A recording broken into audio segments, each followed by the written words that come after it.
മുഖ്യമന്ത്രിയുമായിട്ട് ബന്ധപ്പെട്ടിരുന്നു. SP സംഭവ സ്ഥലത്ത് ഉടൻ തന്നെ എത്തി. അതോടൊപ്പം തന്നെ നമ്മുടെ ഫയർഫോഴ്സിൻ്റെ എല്ലാ യൂണിറ്റുകളിലെയും ഫയർഫോഴ്സിൻ്റെ ഫയർ എഞ്ചിനുകളും മറ്റു ഉദ്യോഗസ്ഥന്മാരും അവിടെ എത്തിയിട്ടുണ്ട്.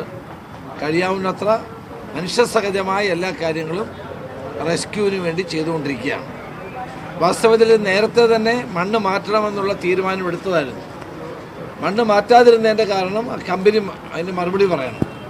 ജില്ലാ കളക്ടറുമായി ബന്ധപ്പെട്ട് ജില്ലാ കളക്ടർ തന്നെ എഴുതി ആവശ്യപ്പെട്ടതാണ്. ഇവിടുന്ന് മണ്ണ് മാറ്റണം, പ്രകൃതിക്ഷോഭമുള്ള സ്ഥലമാണ്, മണ്ണിടിയാനുള്ള സാധ്യതയുണ്ട് എന്നെല്ലാം പറഞ്ഞിട്ടും അത് മണ്ണ് മാറ്റാതിരുന്നതാണ് ഈ ദുരന്തത്തിന് കാരണം. പരമാവധി രക്ഷാപ്രവർത്തനങ്ങൾ നടന്നുകൊണ്ടിരിക്കുകയാണ്. ആശുപത്രിയിലുള്ളവർക്കെല്ലാം വിദഗ്ധ ചികിത്സ നൽകിക്കൊണ്ടിരിക്കുകയാണ്. ഞങ്ങളെല്ലാവരും ഇപ്പോൾ തന്നെ ഈ സംഭവ സ്ഥലവുമായി ബന്ധപ്പെട്ട് എല്ലാ മന്ത്രിമാരും ഞങ്ങൾ ശ്രദ്ധിച്ചുകൊണ്ടിരിക്കുകയാണ്. പരമാവധി റെസ്ക്യൂ ഓപ്പറേഷൻസ് നടന്നുകൊണ്ടിരിക്കുകയാണ്. തീർച്ചയായിട്ടും ഇത് മനുഷ്യനിർമ്മിതമാണ്.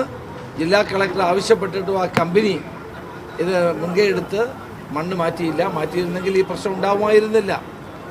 അപ്പോൾ കാരണം ഇത് ഒന്നാമതായ ഏരിയ എന്ന് പറയുന്നത് ഒരു പ്രശ്നമുള്ള സ്ഥലമാണല്ലോ, പ്രകൃതി ദുരന്തങ്ങൾക്ക് സാധ്യതയുള്ള സ്ഥലങ്ങളാണ്. അപ്പോൾ അവിടെ ഇതുപോലെ തുരങ്കം നിർമ്മിക്കുമ്പോൾ ആ മണ്ണ് മാറ്റേണ്ടത് ഏറ്റവും അത്യന്താപേക്ഷിതമായിരുന്നു.